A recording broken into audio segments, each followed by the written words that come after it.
Hi, my name is Helen Mourre. I come from Rosetown, Saskatchewan, and I am reading to you from the Rosetown Library. So I'm going to read a short story that was autobiographical to begin with, but veered into fiction in order for the story to work. And it's called One Afternoon in the Winter of Our Discontent.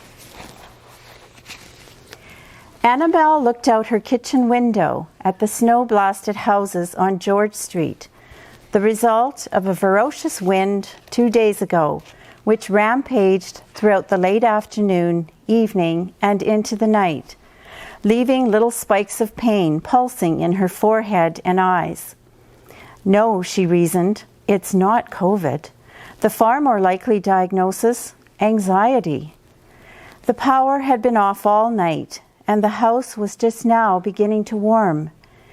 It was all too much, the pandemic, the surging case numbers, and then to top it off, a biblical storm.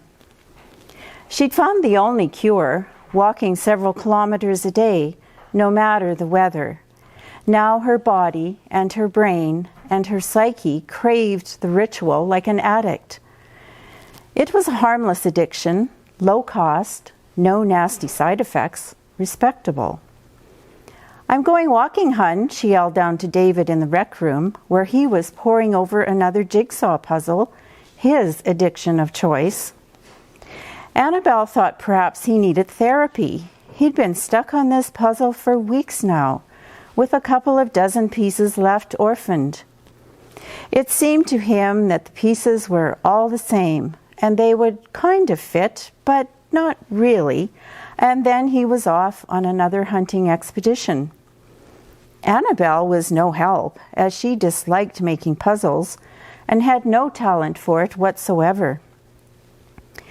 She set off up the snow-clad street, her studded winter boots grabbing the icy patches, her arms swinging in a pleasant rhythm, legs stretching out, the pain behind her eyes gradually receding. She maneuvered around fallen tree branches and toppled recycling bins all the way up George Street, past Walter Asseltine Elementary, where Elliot, her youngest grandson, was in grade 6. They'd been back in school now for several days, after closing down for 2 weeks before Christmas because of a COVID outbreak. She loved hearing the sounds of the children at recess, so bright and innocent and happy. It almost didn't ring true, as if this were a scene from another time, long ago.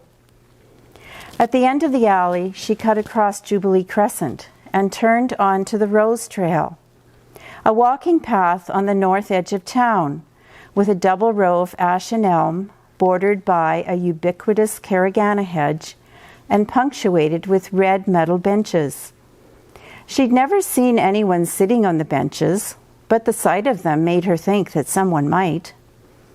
It was here, on the trail, that the full impact of the storm struck her.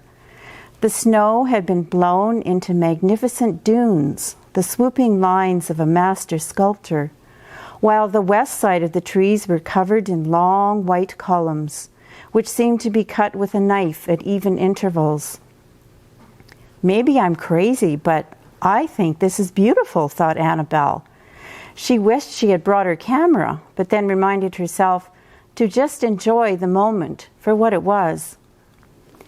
It was easier to walk in the alley as the trail was completely blown in and transformed. She slowed, letting unexpected beauty penetrate her soul. Then, at the very edge of her line of vision, she saw them. 4 mule deer, spaced 2 meters apart. They must have gotten the memo. Scavenging for whatever had not been plundered by the storm. It was pretty poor pickings.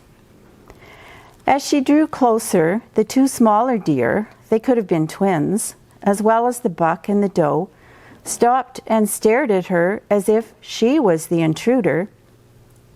Annabelle had never been this close to a wild animal before, had never seen such beautiful eyes, large brown luminescent pools, with a mystery of their existence floated. Their absolute stillness was transcendental. The The birds that had been gossiping a few moments before quieted. The traffic noise on Marshall Road drifted away. In this pocket of silence, Annabelle felt a tingle of alarm, as if she had been told, "Message coming in, pay attention." They stared at each other, the woman and the deer, and it was Annabelle who had to look away. She turned and continued up the alley, gazing back at the deer, who now and again glanced her way, but mostly they went back to foraging. They were so patient and willing to stay there and live out the situation to the fullest until something was revealed to them. The rest of the way home, Annabelle tried to make sense of it. She wanted so badly to believe it meant something. The storm, the transfigured landscape, the pandemic, the deer as they laid claim to her walking trail, the children in the schoolyard. They were all strands from the skein of events in this strange winter.